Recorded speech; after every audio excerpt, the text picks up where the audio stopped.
Jesus Reigns, യേശു വാഴുന്നു ശുശ്രൂഷകളിലേക്ക് നിങ്ങൾക്ക് വീണ്ടും സ്വാഗതം. ദൈവവചനം കേൾക്കുവാനുള്ള വളരെ അനുഗ്രഹിക്കപ്പെട്ട ഒരവസരം കൂടി അവിടുന്ന് നമുക്ക് നൽകി തന്നിരിക്കുന്നു. ആകാശവും ഭൂമിയും മാറിപ്പോയാലും മാറിപ്പോകാത്ത, സ്വർഗത്തിൽ എന്നേക്കും സ്ഥിരമായിരിക്കുന്ന ദൈവത്തിൻ്റെ ആലോചനകൾ, വചനങ്ങൾ കേൾക്കുവാനുള്ള പദവിയാണ് നമുക്ക് ലഭിച്ചിരിക്കുന്നത്. ഈ സന്ദർഭം നിങ്ങൾ പ്രയോജനപ്പെടുത്തുക.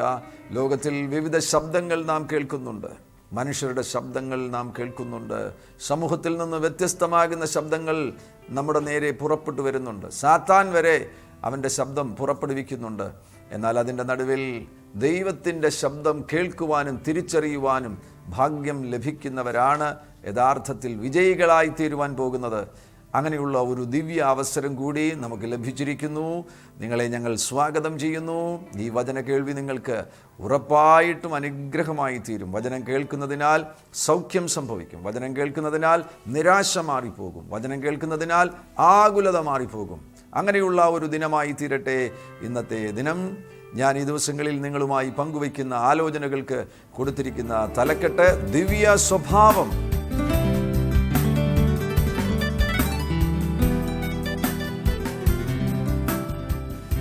2 പത്രോസിൻ്റെ ലേഖനം 1-ാമത്തെ അധ്യായത്തിൽ നിന്നാണ് ആലോചനകൾ കഴിഞ്ഞ എപ്പിസോഡുകളിൽ നിങ്ങളുമായി പങ്കുവച്ചത്. അതിൻ്റെ 4-ാമത്തെ വാക്യത്തിൽ ദിവ്യ സ്വഭാവം എന്ന് നമുക്ക് കാണുവാൻ കഴിയുന്നു. നമുക്കൊത്തിരി വാഗ്ദത്തങ്ങൾ പരിശുദ്ധാത്മാവ് നൽകിയിരിക്കുന്നു. ആ വാഗ്ദത്തങ്ങൾ ഉള്ളതിനാൽ ലോകത്തിൻ മോഹത്താലുള്ള നാശം വിട്ടൊഴിഞ്ഞിട്ട് ദിവ്യ സ്വഭാവത്തിന് കൂട്ടാളികളാകുവാനാണ് യേശു നമുക്ക് അവസരം നൽകിയിരിക്കുന്നത്. ദിവ്യ സ്വഭാവത്തിന്. ദിവ്യ സ്വഭാവം ആരിൽ മാത്രമേ ഉള്ളൂ? യേശുവിൽ മാത്രമേ ഉള്ളൂ. യേശുവിൻ്റെ സ്വഭാവമാണ് ദിവ്യ സ്വഭാവം. മനുഷ്യനിൽ നിന്ന് ദിവ്യ സ്വഭാവം പുറപ്പെടില്ല. ഒരു കുഞ്ഞ് ജനിച്ച് വീഴുമ്പോൾ തന്നെ ശ്രദ്ധിക്കണം. ആ കുഞ്ഞിൽ അസൂയ നമുക്ക് കാണാം, സ്വാർത്ഥത നമുക്ക് കാണാം. അവിടെ നിന്ന് തുടങ്ങുന്നു മനുഷ്യൻ്റെ നിഷേധാർത്ഥകമാകുന്ന സ്വഭാവങ്ങൾ. മനുഷ്യനിലെ ജനനം മുതൽ തന്നെ നിഷേധാർത്ഥകമാകുന്ന തിന്മ നിറഞ്ഞ സ്വഭാവങ്ങൾ മനുഷ്യനിൽ നിറഞ്ഞിരിക്കുന്നു. മനുഷ്യനിൽ നിന്ന് ദിവ്യ സ്വഭാവം പുറപ്പെടില്ല. എന്നാൽ യേശുവാണ് ദിവ്യ സ്വഭാവം നമുക്ക് നൽകിത്തരുന്നത്. യേശു നമ്മിൽ പാർക്കുന്നതിനാൽ ആ ദിവ്യ സ്വഭാവത്തിന് നമ്മളെ കൂടെ കൂട്ടാളികളാക്കുകയാണ്, പാർട്ടേക്കേഴ്സ് ആക്കുന്നു. ആ ദിവ്യ സ്വഭാവം യേശു നമ്മളുമായി പങ്കുവയ്ക്കുവാൻ തയ്യാറാകുന്നു. ലളിതമായി പറഞ്ഞു കഴിഞ്ഞാൽ അവിടുന്ന് നമ്മിൽ വസിക്കുന്നതിനാൽ യേശുക്രിസ്തുവിനെ രക്ഷകനും കർത്താവുമായി സ്വീകരിക്കുമ്പോൾ യേശു വന്ന് നമ്മിൽ പാർക്കുന്നു. യോഹന്നാൻ്റെ സുവിശേഷം 14-ാമത്തെ അധ്യായം 23-ന്റെ ആധാരത്തിൽ, അല്ലെങ്കിൽ 2 കൊരിന്ത്യർ 3-ാമത്തെ അധ്യായം 18-ന്റെ ആധാരത്തിൽ യേശു വന്ന് നമ്മിൽ പാർക്കുകയാണ്. യേശു നമ്മിൽ വന്ന് പാർക്കുമ്പോൾ അനുവദിച്ചാൽ യേശു നമ്മിലൂടെ അവിടുത്തെ ദിവ്യ സ്വഭാവത്തെ പുറപ്പെടുവിക്കും. ആ ദിവ്യ സ്വഭാവം നമ്മൾ പുറപ്പെടുവിക്കണമെന്നാണ് യേശു ക്രിസ്തു ആഗ്രഹിക്കുന്നത്. പത്രോസിൻ്റെ ഈ ലേഖനത്തിൽ 2 പത്രോസ് 1-10-11 വാക്യങ്ങളിൽ നമുക്ക് കാണുവാൻ കഴിയുന്നുണ്ട്. അത് ഒരു പുരോഗതിയാണ്. ആ ദിവ്യ സ്വഭാവം പടിപടിയായുള്ളൊരു വളർച്ചയാണ്. ആ വളർച്ച സംഭവിക്കുമ്പോൾ 10-ാം വാക്യത്തിൽ, അതുകൊണ്ട് സഹോദരന്മാരെ, നിങ്ങളുടെ വിളിയും തിരഞ്ഞെടുപ്പും ഉറപ്പാക്കുവാൻ അധികം ശ്രമിപ്പീൻ. ഇങ്ങനെ ചെയ്താൽ നിങ്ങൾ ഒരു നാളും ഇടറിപ്പോകാതെ നമ്മുടെ കർത്താവും രക്ഷിതാവുമായ യേശുക്രിസ്തുവിൻ്റെ നിത്യരാജ്യത്തിലേക്കുള്ള പ്രവേശനം ധാരാളമായി പ്രാപിക്കും. നിത്യരാജ്യത്തിലേക്കുള്ള പ്രവേശനം, നിത്യതയിലേക്കുള്ള പ്രവേശനം. ഈ ലോകത്തിലെ ജീവിതം താൽക്കാലികമാകുന്നു. നിങ്ങൾ എത്ര വലിയ സമ്പന്നനാകുന്നു എങ്കിലും, നിങ്ങൾക്ക് എത്ര പിടിപാടുണ്ടെങ്കിലും, നിങ്ങൾ ഒരു ഡോക്ടറാണെങ്കിൽ പോലും ഒരു ദിവസം ഈ ശരീരത്തിൽ നിന്ന് നിങ്ങൾ പുറത്തിറങ്ങേണ്ടതായിട്ട് വരും. ഈ ശരീരം നിശ്ചലമാകും, ഈ ശരീരം മരിച്ചു പോകും. എന്നാൽ മരണമില്ലാത്ത ഒരാത്മാവ് നിങ്ങളിൽ ഉള്ളതിനാൽ ഇതിനപ്പുറത്തെ ലോകത്തിലേക്ക് പ്രവേശിക്കണമെങ്കിൽ, സ്വർഗത്തിലേക്ക് പ്രവേശിക്കണമെങ്കിൽ, ആ പ്രവേശനത്തിന് ഏക മാർഗം യേശു ക്രിസ്തുവാണ്. യേശു ക്രിസ്തുവിലൂടെ മാത്രമേ നമുക്ക് ആ നിത്യരാജ്യത്തിലേക്ക് പ്രവേശിക്കുവാൻ കഴിയത്തുള്ളൂ. അതിനെക്കുറിച്ച് പത്രോസ് പറഞ്ഞിരിക്കുന്നത്, നിത്യരാജ്യത്തിലേക്കുള്ള പ്രവേശനം ധാരാളമായി നമ്മൾ പ്രാപിക്കണം. പലരും എങ്ങനെയെങ്കിലുമൊക്കെ ഞായറാഴ്ച 1-2 മണിക്കൂർ പള്ളിയിൽ പോയി ദൈവത്തെ സ്തുതിച്ചതിന് ശേഷം അവരുടെ ഇഷ്ടം പോലെ ബാക്കിയുള്ള ദിവസങ്ങളൊക്കെ ജീവിച്ച് എങ്ങനെയെങ്കിലും ഞെരുങ്ങിയാണെങ്കിലും സ്വർഗത്തിൽ കയറുവാൻ വേണ്ടി ശ്രമം നടത്തുന്നവരാണ്. അങ്ങനെ സാധ്യമല്ല. ഞായറാഴ്ച 1-2 മണിക്കൂർ പള്ളിയിൽ പോയതുകൊണ്ടോ മറ്റാരെങ്കിലും നിങ്ങൾക്ക് പ്രാർത്ഥനയിൽ പിന്തുണ നൽകിയതുകൊണ്ടോ ഒന്നും നിങ്ങൾ അങ്ങേ ലോകത്തിൽ എത്തിച്ചേരുകയില്ല. സ്വർഗത്തിൽ നിത്യരാജ്യത്തിൽ എത്തിച്ചേരുകയില്ല. നിത്യരാജ്യത്തിൽ എത്തിച്ചേരണമെന്നുണ്ടെങ്കിൽ ബൈബിൾ അടിസ്ഥാനത്തിൽ ജീവിക്കണം. ധാരാളമായി നിത്യരാജ്യത്തിലേക്ക് പ്രവേശിക്കണം എന്ന് അർത്ഥമാക്കുന്നത്, ആ ഒരു പദപ്രയോഗം കൊണ്ട് അർത്ഥമാക്കുന്നത്, നമുക്ക് നല്ല ദൃഢധൈര്യമുണ്ടാകണം, നല്ല ഉറപ്പുണ്ടാകണം. ഇന്ന് ഈ ലോകത്തിൽ നിന്ന് യാത്ര പറയേണ്ടി വന്നാൽ, ഈ ലോകത്തിൽ നിന്ന് ഗുഡ് ബൈ പറഞ്ഞ് പോകേണ്ടതായിട്ട് വരികയാണ് എങ്കിൽ, ഞാൻ ഉറപ്പായിട്ടും യേശു ക്രിസ്തുവിനോട് കൂടെ കാണും, യേശു ക്രിസ്തുവിൻ്റെ കൂടെ ഞാൻ കാണും. ആ ഒരു ധൈര്യമാണ് ധാരാളമായിട്ടുള്ള നിത്യരാജ്യത്തിലേക്കുള്ള പ്രവേശനം. അത് സാധ്യമാകണമെങ്കിൽ നമുക്ക് ദിവ്യ സ്വഭാവം ആവശ്യമാണ്. യേശു ക്രിസ്തുവിൻ്റെ സ്വഭാവം ആവശ്യമാണ്. പക, പിണക്കം, വിരോധം, കയ്പ്, അൺഫർഗീവ്നെസ്, ക്ഷമിക്കാൻ കഴിയാത്ത അവസ്ഥ, ഇതൊക്കെ വെച്ചുകൊണ്ടിരുന്നു കഴിഞ്ഞാൽ, പ്രതികാര ചിന്തകൾ, ഇതൊക്കെ വെച്ചുകൊണ്ടിരുന്നു കഴിഞ്ഞാൽ ദിവ്യരാജ്യത്തിലേക്ക്, ആ നിത്യരാജ്യത്തിലേക്ക് നമുക്ക് പ്രവേശിക്കുവാൻ കഴിയത്തില്ല. അത് പിശാചുക്കളുടെ സ്വഭാവമാണ്. പകരം ദിവ്യ സ്വഭാവം, യേശുക്രിസ്തുവിൻ്റെ സ്വഭാവം നമ്മിലൂടെ പുറപ്പെടുമ്പോൾ നമുക്ക് ധാരാളമായിട്ട് ആ നിത്യരാജ്യത്തിലേക്ക് പ്രവേശിക്കുവാൻ കഴിയും.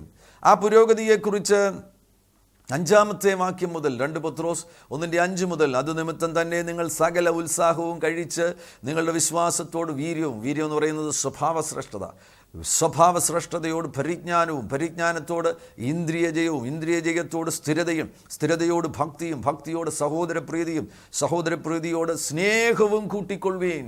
കഴിഞ്ഞുപോയ എപ്പിസോഡുകളിൽ സഹോദരപ്രീതി എന്ന ഭാഗം വരെ ഞാൻ നിങ്ങളുമായി പങ്കുവച്ചു. ഏറ്റവും അവസാനമായിട്ട് എന്താണ് പറയുന്നത്? ഭക്തിയോട് സഹോദരപ്രീതിയോട് സ്നേഹവും കൂട്ടിക്കൊള്ളുവീൻ. ആ വളർച്ച, ക്രിസ്തുവിലുള്ള വളർച്ച, വചനത്തിൽ ഉറച്ചു നിന്നുകൊണ്ടുള്ള വളർച്ച, വചനം സ്വീകരിച്ച് നാം ക്രിസ്തുവിൽ പക്വതയിലേക്ക്, മാച്യൂരിറ്റിയിലേക്ക് വളരുമ്പോൾ നമ്മൾ എവിടെയാണ് എത്തിച്ചേരുവാൻ പോകുന്നത്? ദൈവസ്നേഹത്തിലാകുന്നു. സ്നേഹവും കൂട്ടിക്കൊള്ളുവീൻ. ദൈവസ്നേഹത്താൽ നമ്മൾ പൂരിതരാകണം. ദൈവസ്നേഹം സ്വീകരിക്കണം. ദൈവം സ്നേഹമാകുന്നു. ദൈവത്തിൽ നിന്ന് പുറപ്പെടുന്നതിലെല്ലാം സ്നേഹം സ്വീകരിക്കുവാനുള്ള പ്രത്യേക പ്രാപ്തിയുണ്ട്. ആ സ്നേഹം സ്വീകരിക്കണം. യേശു ക്രിസ്തുവിൽ നിന്ന് പുറപ്പെടുന്ന സ്നേഹം സ്വീകരിക്കണം. സ്വീകരിച്ചതിന് ശേഷം ആ സ്നേഹം നമ്മൾ പുറപ്പെടുവിക്കണം മറ്റുള്ളവർക്ക് വേണ്ടി. ഈ സമൂഹത്തിൽ നമ്മളെ ഏൽപ്പിച്ചിരിക്കുന്ന ഉത്തരവാദിത്തങ്ങളുടെ നടുവിൽ നാം ദൈവസ്നേഹം പുറപ്പെടുവിക്കുന്നവരായി തീരണം. അതാണ് കർത്താവാകുന്ന യേശു ക്രിസ്തു നമ്മെക്കുറിച്ച് ആഗ്രഹിക്കുന്നത്. ദൈവം സ്നേഹമാകുന്നു. ദൈവം സ്നേഹമാകുന്നതിനാൽ അവിടുന്ന് നമുക്ക് യേശു ക്രിസ്തുവിനെ നൽകിത്തന്നു.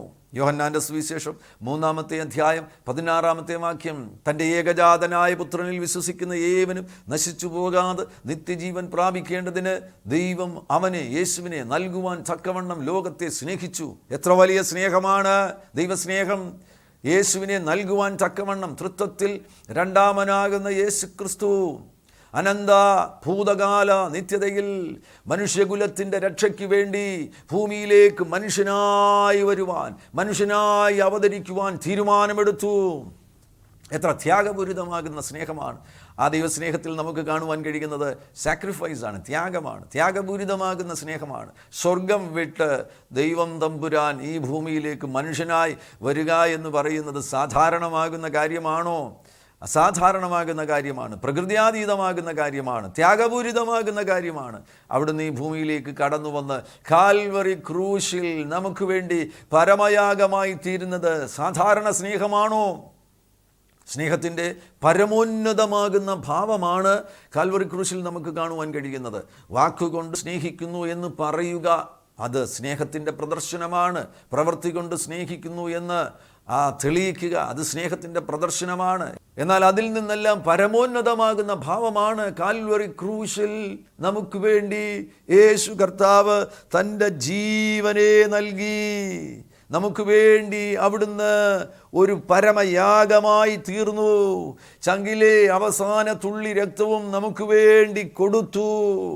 അവിടുന്ന് കാൽവറി ക്രൂശിൽ കിടന്നുകൊണ്ട് സകലവും നിവർത്തിയായി എന്ന വലിയ പ്രഖ്യാപനം നടത്തി. അത് ദൈവസ്നേഹത്തിൻ്റെ ഏറ്റവും ഉന്നതമാകുന്ന ഭാവമാകുന്നു. യേശുവിൽ നിന്ന് പുറപ്പെടുന്ന സ്നേഹം, അവിടുന്ന് നമ്മെ എത്രയും സ്നേഹിക്കുന്നു, എത്ര അളവിൽ സ്നേഹിക്കുന്നു, ക്രൂശിലേക്ക് നോക്കിയാൽ മതി, അത്ര അളവിൽ യേശു നമ്മെ സ്നേഹിക്കുകയാണ്. ആ സ്നേഹത്താൽ നമുക്കും നിറയുവാൻ കഴിയും. നമുക്ക് ത്യാഗപൂരിതമാകുന്ന സ്നേഹത്തെ പുറപ്പെടുവിക്കുവാൻ കഴിയും. യേശുവിൽ നിന്ന് ആ സ്നേഹം നാം സ്വീകരിക്കുകയാണ് എങ്കിൽ ആ സ്നേഹത്തിൻ്റെ പ്രത്യേകതയാണ് മറ്റൊരാളിനെ വേദനിപ്പിക്കുവാൻ ആ സ്നേഹം തയ്യാറാകുകയില്ല. മറ്റൊരാളിനെ ദണ്ഡിപ്പിക്കുവാൻ, പീഡിപ്പിക്കുവാൻ, മറ്റൊരാൾക്ക് ദോഷം വരുവാൻ ആ സ്നേഹം ഒരിക്കലും തയ്യാറാകുകയില്ല. ആ സ്നേഹത്താൽ നാം നിറയണമെന്നാണ് കർത്താവാകുന്ന യേശു ക്രിസ്തു ആഗ്രഹിക്കുന്നത്. ഒരിക്കൽ ഒരു യൗവനക്കാരന് താൻ വിവാഹം കഴിച്ചപ്പോൾ അതിസുന്ദരിയാകുന്ന ഒരു പെൺകുട്ടിയെ തനിക്ക് ഭാര്യയായി ലഭിച്ചു.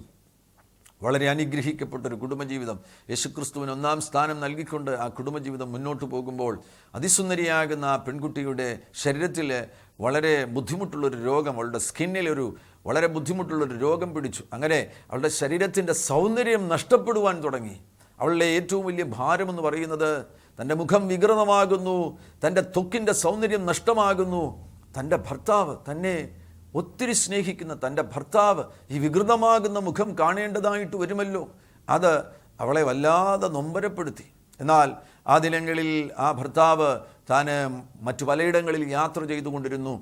തൻ്റെ ആവശ്യങ്ങൾക്ക് വേണ്ടി ജോലിയുമായുള്ള ബന്ധത്തിൽ താൻ ഒത്തിരി യാത്ര ചെയ്യുന്നതിൻ്റെ ഇടയിൽ ചില ബുദ്ധിമുട്ടുകളിലും അപകടങ്ങളിലും രോഗങ്ങളിലും ഒക്കെ ചെന്നുവിട്ടു. ഒരു ദിവസം താൻ മടങ്ങി വരുമ്പോൾ മറ്റൊരാളിൻ്റെ സഹായത്തോടു കൂടിയാണ് വീട്ടിലേക്ക് വരുന്നത്. ആ ദുഃഖകരമാകുന്ന കാര്യം ഭാര്യയോട് പറഞ്ഞു, എൻ്റെ കണ്ണിൻ്റെ കാഴ്ചശക്തി നഷ്ടപ്പെട്ടിരിക്കുന്നു മോളെ, എനിക്കിനി നിന്നെ എൻ്റെ കണ്ണുകൾ കൊണ്ട് കാണുവാൻ കഴിയില്ല. നിൻ്റെ ത്വക്കിലുണ്ടാകുന്ന ആ രോഗം ഇനി എനിക്കൊരു ബുദ്ധിമുട്ടാകുകയില്ല. നീ പറയുന്നു നിൻ്റെ ശരീരം വികൃതമാകുന്നു എന്ന്. ഇല്ല, ഒരിക്കലുമില്ല. നിൻ്റെ സൗന്ദര്യം വർദ്ധിക്കുകയാണ്. നിൻ്റെ ശരീരമല്ല ഞാനിനി കാണുന്നത്, നിൻ്റെ ഹൃദയത്തെയാണ് ഞാനിനി കാണുന്നത്. എൻ്റെ കണ്ണിൻ്റെ കാഴ്ചശക്തി നഷ്ടപ്പെട്ടു. ഭർത്താവിൻ്റെ കണ്ണിൻ്റെ കാഴ്ചശക്തി നഷ്ടപ്പെട്ടു. ഭാര്യയുടെ ശരീരം വികൃതമായിക്കൊണ്ടിരുന്നു. എങ്കിലും അവർ തമ്മിലുള്ള സ്നേഹം വർദ്ധിച്ചിരുന്നു. അവരുടെ ഹൃദയങ്ങൾ തമ്മിൽ ഒന്നായിരുന്നതിനാൽ അവർ തമ്മിലുള്ള ആ ഹൃദയബന്ധത്തിൻ്റെ പരിണിത ഫലമായി അവരുടെ സ്നേഹം വർദ്ധിച്ചു കൊണ്ടിരുന്നു. വളരെ നാളുകൾ കഴിഞ്ഞു. ആ ഭാര്യയുടെ ശരീരത്തിലുണ്ടായ ആ രോഗം വർദ്ധിച്ച് അവൾ ഒരു ദിവസം മരിച്ചുപോയി. ആ മൃതശരീരത്തിൻ്റെ അരികിലായിരുന്നപ്പോഴാണ് മറ്റുള്ളവരറിഞ്ഞത് യഥാർത്ഥത്തിൽ ആ ഭർത്താവിൻ്റെ കാഴ്ചശക്തി പോയിരുന്നില്ല. തൻ്റെ ഭാര്യ അവളുടെ ശരീരത്തിൻ്റെ സൗന്ദര്യം നഷ്ടപ്പെട്ട് വികൃതമാകുന്നു എന്നത് ഭർത്താവ് അറിയുന്നു. അതാണ് ഭാര്യയെ ഏറ്റവും നൊമ്പരപ്പെടുത്തിയത്. അതിനാൽ അതുപോലും എൻ്റെ ഭാര്യയെ നൊമ്പരപ്പെടുത്തരുത് എന്ന ഒരു ഉദ്ദേശത്തോടു കൂടിയാണ് ഭർത്താവ് തൻ്റെ കണ്ണിൻ്റെ കാഴ്ചശക്തി പോയി എന്ന് പറഞ്ഞത്. നോക്കുക, അത് സ്നേഹത്തിൻ്റെ ഒരു ചെറിയ ചിത്രമാണ്. ഒരാൾക്ക് സ്നേഹം കൊടുക്കുമ്പോൾ ആ സ്നേഹം നിർവ്യാജമാകുന്ന സ്നേഹം, ത്യാഗപൂരിതമാകുന്ന സ്നേഹം, അത്തരത്തിൽ ഗുണമേന്മയുള്ള സ്നേഹം കൊടുക്കണമെന്ന്, നമ്മിലൂടെ അത് പുറപ്പെടണമെന്ന് യേശു ആഗ്രഹിക്കുന്നു. യേശുവിൽ നിന്ന് പുറപ്പെട്ട സ്നേഹം അതിന് തുല്യമാകുന്ന സ്നേഹമാകുന്നു. ആ നിലവാരത്തിൽ ഗുണമേന്മയുള്ള സ്നേഹമാണ് നാമും പുറപ്പെടുവിക്കേണ്ടത്. എന്നാൽ അതിൻ്റെ മുൻപിൽ വെല്ലുവിളികൾ നേരിടേണ്ടതായിട്ട് വരും. നമ്മുടെ മുൻപിൽ ആ സ്നേഹത്തെ തടയുന്ന വെല്ലുവിളികൾ നമ്മുടെ മുൻപിൽ കടന്നു വരും. അതിലേറ്റവും പ്രധാനപ്പെട്ടൊരു വെല്ലുവിളിയാണ് സ്വാർത്ഥത എന്ന് പറയുന്നത്. ഇന്നത്തെ ഈ സമൂഹം സ്വാർത്ഥത കൊണ്ട് നിറഞ്ഞിരിക്കുന്നു. അവരവരുടെ കാര്യങ്ങളിൽ മാത്രം ശ്രദ്ധ കേന്ദ്രീകരിക്കുന്നു. അവരവരുടെ കാര്യങ്ങൾ ഏറ്റവും നല്ല രീതിയിൽ നടപ്പിലാക്കുവാൻ വേണ്ടി മറ്റുള്ളവരെ ഉപയോഗിക്കുന്ന, പരമാവധി ഉപയോഗിക്കുന്ന ഒരു സംവിധാനമാണ് ഇന്ന് ലോകത്തിൽ നിലനിൽക്കുന്നത്. സ്വാർത്ഥത വർദ്ധിച്ചു കൊണ്ടിരിക്കുന്ന ഒരു ലോകം. സ്വാർത്ഥത വർദ്ധിച്ചു കൊണ്ടിരിക്കുന്നതിനാലാണ് എല്ലാവർക്കും അവരവരുടേതായിട്ടുള്ള കാര്യങ്ങളുണ്ട്. എല്ലാം ഐയിലാണ് തുടങ്ങുന്നത്. പല സാധനങ്ങളുടെയും പേരുകൾ, ആധുനികമാകുന്ന പല കാര്യങ്ങളുടെയും പേരുകൾ ഐയിലാണ് തുടങ്ങുന്നത്. ഞാൻ എന്നതിലാണ് പല പേരുകളും ആരംഭിക്കുന്നത്. അങ്ങനെയുള്ള ഒരു ലോകത്തിലാണ് നാം ഇന്ന് ജീവിക്കുന്നത്. ഭവനത്തിലായിരിക്കുമ്പോൾ തന്നെ കുട്ടികളുടെ എണ്ണം ഇന്ന് കുറഞ്ഞുകൊണ്ടിരിക്കുന്നതിനാൽ 2 കുട്ടികൾ, 3 കുട്ടികൾ, അങ്ങനെ എണ്ണം കുറഞ്ഞുകൊണ്ടിരിക്കുന്നതിനാൽ എല്ലാവർക്കും പേനയുണ്ട്. കുട്ടിക്ക് ഒന്നാമത്തെ കുട്ടിക്ക് പേനയുണ്ട്, രണ്ടാമത്തെ കുട്ടിക്ക് പേനയുണ്ട്, മൂന്നാമത്തെ കുട്ടിക്ക് പേനയുണ്ട്. ആ പേന പോലും അവർ തമ്മിൽ പങ്കുവയ്ക്കുവാൻ തയ്യാറാകത്തില്ല. വസ്ത്രം പങ്കുവയ്ക്കുവാൻ തയ്യാറാകുന്നില്ല. തങ്ങളുടെ ഭക്ഷണം പങ്കുവയ്ക്കുവാൻ തയ്യാറാകുന്നില്ല. ഞാൻ ചില നാളുകൾക്ക് മുന്നമേ ഒരു വടക്ക് കിഴക്കൻ സംസ്ഥാനത്തിലായിരുന്നപ്പോൾ അവരുടെ ഗ്രാമജീവിതം ഇപ്പോഴും പഴയ കാലത്ത് കേരളത്തിലുണ്ടായിരുന്ന നിലവാരത്തിലുള്ള ഗ്രാമജീവിതമാണ്. ഉൾഗ്രാമങ്ങളിൽ വാഹന സൗകര്യങ്ങൾ വേണ്ടതുപോലെയില്ല. ചെറിയ ചെറിയ കുടിലുകളാണ്. അവരുടെ ഭക്ഷണ രീതികളൊക്കെ ശ്രദ്ധിച്ചു കഴിഞ്ഞപ്പോൾ, ഞാനൊരു ഭവനത്തിലായിരുന്നപ്പോൾ ഞാൻ ശ്രദ്ധിച്ചു, ഭർത്താവ് ഭക്ഷണം കഴിച്ചു കൊണ്ടിരിക്കുമ്പോൾ ഭാര്യ കൂടെ അടുത്ത് വന്നിരുന്നതിന് ശേഷം അതേ പാത്രത്തിൽ നിന്ന് ഭക്ഷണം കഴിക്കുന്നു. അവർക്കത് ഒരു സാധാരണമാകുന്ന കാര്യമാണ് എന്നെനിക്ക് മനസ്സിലായി. അവർ രണ്ടുപേരും ഒരേ പാത്രത്തിൽ നിന്ന് ഭക്ഷണം കഴിക്കുന്നു. കുട്ടികളെ ഞാൻ ശ്രദ്ധിച്ചു നോക്കിയപ്പോൾ കുട്ടികളും ഒരേ പാത്രത്തിൽ നിന്ന് ഭക്ഷണം കഴിക്കുന്നു. പങ്കുവയ്ക്കലിൻ്റെ നല്ല ഉദാഹരണമാണ്. ഇന്ന് പങ്കുവയ്ക്കൽ പരമാവധി കുറഞ്ഞിരിക്കുന്നു. അവരവരുടെ കാര്യം നോക്കുന്നു, ഒന്നും പങ്കുവയ്ക്കുവാൻ തയ്യാറാകുന്നില്ല. ദൈവസ്നേഹം നമ്മിൽ വരികയാണ് എങ്കിൽ നമ്മുടെ സമയം മറ്റുള്ളവരുടെ അനുഗ്രഹത്തിന് വേണ്ടി നമ്മൾ പങ്കുവയ്ക്കും. നമ്മുടെ ആരോഗ്യം മറ്റുള്ളവരെ സഹായിക്കുവാൻ വേണ്ടി, മറ്റുള്ളവർക്ക് ഒരു അനുഗ്രഹമായി തീരുവാൻ വേണ്ടി നമ്മുടെ ആരോഗ്യം ഉപയോഗിച്ചുകൊണ്ട് നാം അവർക്ക് നന്മ ചെയ്യും. എന്തിനേറെ നമ്മുടെ സാമ്പത്തികം പോലും പങ്കുവയ്ക്കുവാൻ നാം തയ്യാറാകും.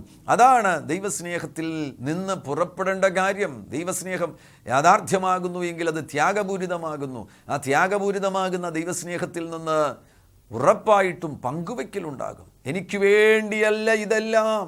ഇന്ന് നിങ്ങൾക്ക് ലഭിക്കുന്ന അനേകമാകുന്ന നന്മകൾ നിങ്ങൾക്ക് വേണ്ടിയുള്ളതല്ല. നിങ്ങളത് പങ്കുവയ്ക്കുവാൻ വേണ്ടിയാണ് യേശു നിങ്ങളുടെ പക്കലേൽപ്പിക്കുന്നത്. യോഹന്നാന്റെ സുവിശേഷം 6-ാമത്തെ അധ്യായത്തിൽ 5 അപ്പവും 2 മീനും കയ്യിലിരുന്ന ആ മകനെക്കുറിച്ച് നിങ്ങൾ പഠിക്കുക. അവന് ഒരു തീരുമാനമെടുക്കുകയാണ്, ഇല്ല, ഞാനിതൊരിക്കലും ആർക്കും കൊടുക്കുകയില്ല. എൻ്റെ മമ്മി എനിക്ക് വേണ്ടി ഇന്ന് രാവിലെ ഉണ്ടാക്കി തന്നതാ. ഞാൻ യേശുവിൻ്റെ ഈ യോഗത്തിന് വരുന്നു, അതിനാൽ എൻ്റെ മമ്മി എനിക്ക് വേണ്ടി തന്നതാണ്. അന്ത്രയോസ് വന്ന് ചോദിക്കുമ്പോൾ, അങ്കിൾ, ഞാനിത് തരില്ല. ഈ 5 അപ്പവും 2 മീനും എനിക്ക് വേണ്ടി മമ്മി ഉണ്ടാക്കി തന്നതാണ് എന്നവൻ നിർബന്ധം പിടിച്ചിരുന്നു എങ്കിൽ 5000 ആളുകൾ അനുഗ്രഹിക്കപ്പെടുമായിരുന്നോ? അതിൽ കൂടുതലുണ്ടായിരുന്നു. പുരുഷന്മാർ മാത്രമാണ് 5000. അപ്പോൾ സ്ത്രീകളും കുഞ്ഞുങ്ങളും എല്ലാം കൂടെ ചേർത്ത് 10,000-ലധികം ആളുകൾ അനുഗ്രഹിക്കപ്പെടുവാൻ തക്കവണ്ണമായി ആ പിഞ്ചുബാലകൻ തൻ്റെ പക്കലുണ്ടായിരുന്ന 5 അപ്പവും 2 മീനും പങ്കുവച്ചു. നമ്മുടെ ജീവിതം മറ്റുള്ളവർക്ക് വേണ്ടിയാണ്. നിങ്ങൾക്ക് ലഭിച്ചിരിക്കുന്ന ആരോഗ്യം, നിങ്ങൾക്ക് ലഭിച്ചിരിക്കുന്ന ശബ്ദം, ഇതെല്ലാം നിങ്ങൾ ഉപയോഗിക്കണം. മറ്റുള്ളവരുടെ നന്മയ്ക്ക് വേണ്ടി ഉപയോഗിക്കണം. നിങ്ങളുടെ പക്കൽ ലഭിച്ചിരിക്കുന്ന പല താലന്തുകളുണ്ട്, പല കഴിവുകളുണ്ട്. അത് മറ്റുള്ളവരുടെ നന്മയ്ക്ക് വേണ്ടി നിങ്ങൾ ഉപയോഗിക്കണം. ചിലത് നിങ്ങൾക്ക് ലഭിച്ചില്ല എന്നതുകൊണ്ട്, ചില നന്മകൾ തടയപ്പെട്ടു എന്നതുകൊണ്ട് നിങ്ങളിൽ അടിഞ്ഞുകിടക്കുന്ന ചില കഴിവുകളെ നിങ്ങൾ പുറത്തു കൊണ്ടുവരാതിരിക്കരുത്. ഫാനി ക്രോസ്ബി എന്ന് പറയുന്ന ഒരു സോങ് റൈറ്റർ ഉണ്ടായിരുന്നു. ഏകദേശം 150-ലധികം വർഷങ്ങൾക്ക് മുന്നമേ ജീവിച്ചിരുന്ന ഒരു സഹോദരിയാണ്.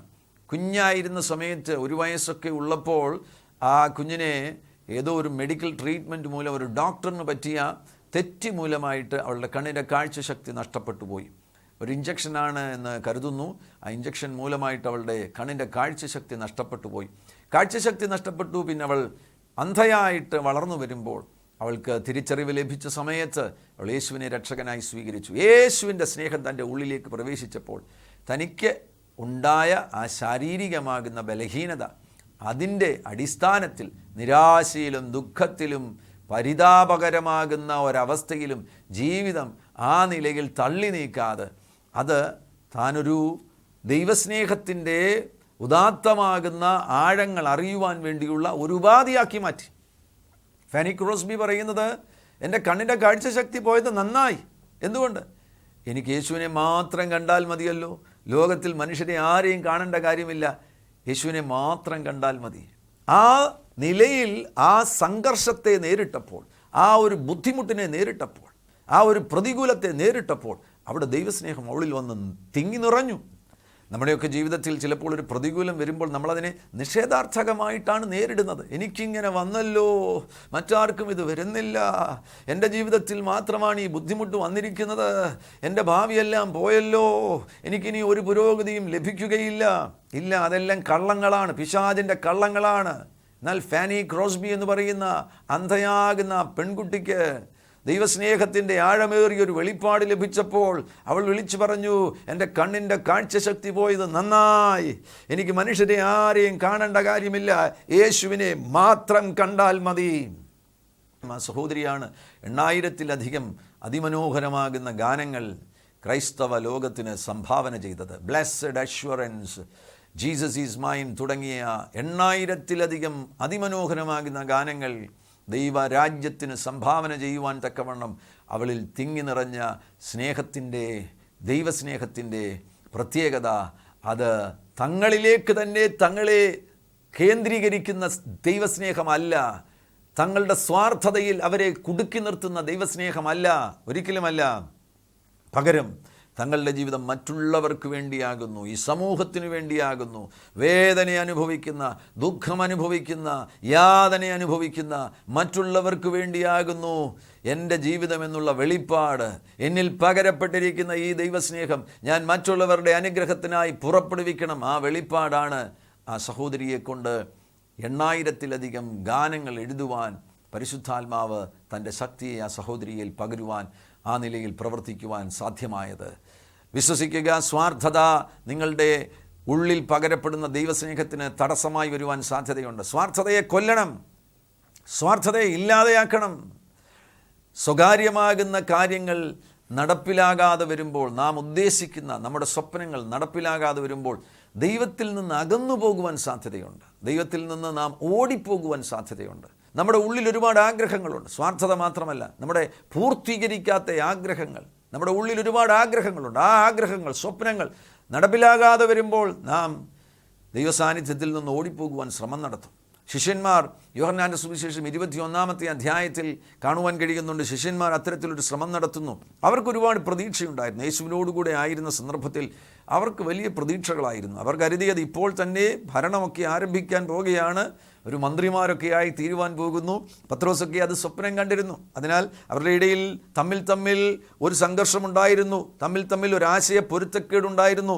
ആരാണ് വലുത് എന്നുള്ളൊരു ആശയ പൊരുത്തക്കേടുണ്ടായിരുന്നു. എന്നാൽ ഈ പ്രതീക്ഷയെല്ലാം നഷ്ടപ്പെട്ടില്ലേ? എല്ലാം തകർന്നു പോയില്ലേ? അവർ യേശുക്രിസ്തുവിൻ്റെ ക്രൂശീകരണം കണ്ടതോടുകൂടെ അവർ കരുതി എല്ലാം തീർന്നു, ഇതോടുകൂടെ എല്ലാം അവസാനിച്ചു എന്നവർ കരുതി. യേശുക്രിസ്തു ഉയർത്തെഴുന്നേറ്റതിന് ശേഷവും അവർക്ക് വിശ്വസിക്കുവാൻ കഴിഞ്ഞില്ല.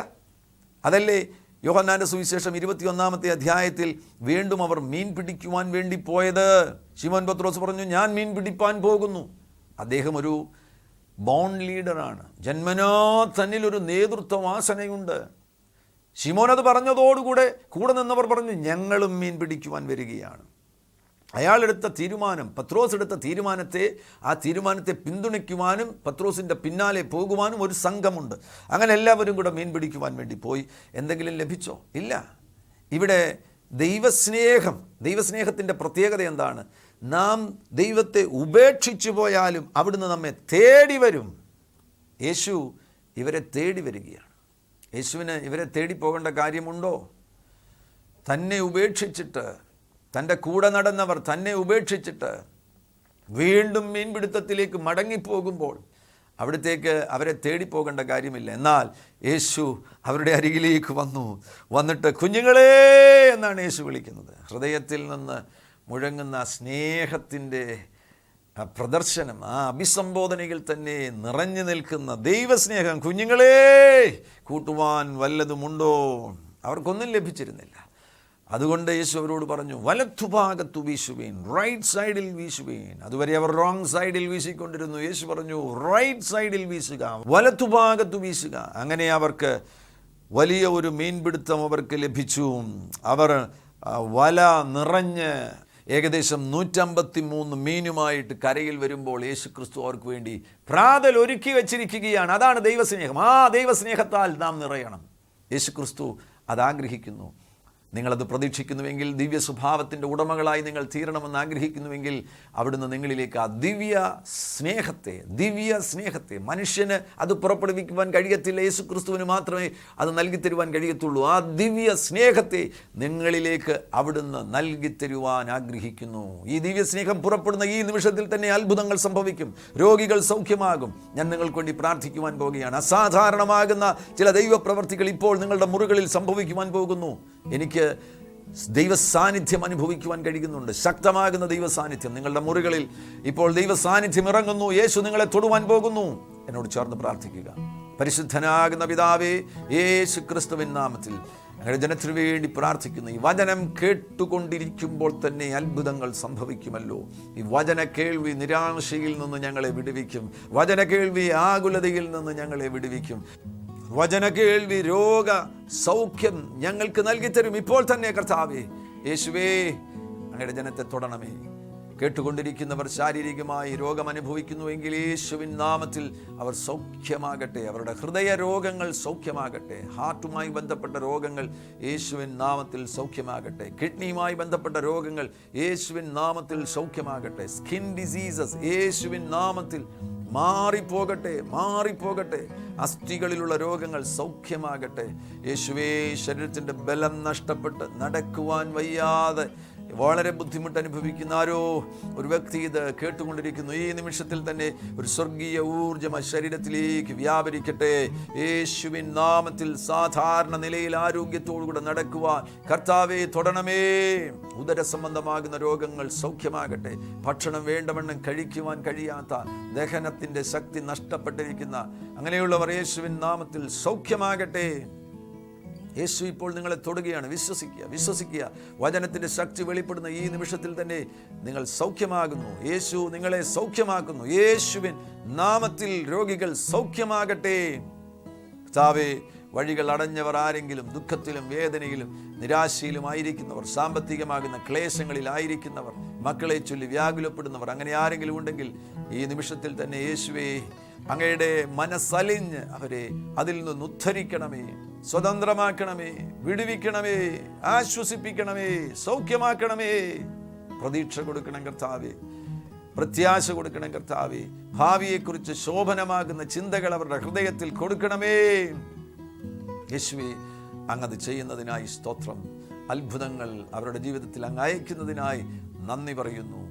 യേശുവിൻ നാമത്തിൽ തന്നെ ആമേൻ. കർത്താവാകുന്ന യേശു ക്രിസ്തു അത്ഭുതങ്ങൾ നിങ്ങൾക്ക് വേണ്ടി ചെയ്തിരിക്കുകയാണ്. ദൈവസ്നേഹത്താൽ നിറഞ്ഞ് പൂരിതരായി വരുംകാല ജീവിതം മുന്നോട്ട് നയിക്കുക, സ്വാർത്ഥരഹിതമാകുന്ന ത്യാഗപൂരിതമാകുന്ന ഒരു ജീവിതം നയിക്കുവാൻ യേശു ക്രിസ്തു നിങ്ങളെ സ്വാഗതം ചെയ്യുന്നു. ദൈവസ്നേഹത്താൽ നിറഞ്ഞ ഒരു ജീവിതം നയിക്കുക. കർത്താവാകുന്ന യേശു ക്രിസ്തു നിങ്ങളുടെ കൂടെയിരിക്കും. God bless you. ആമേൻ.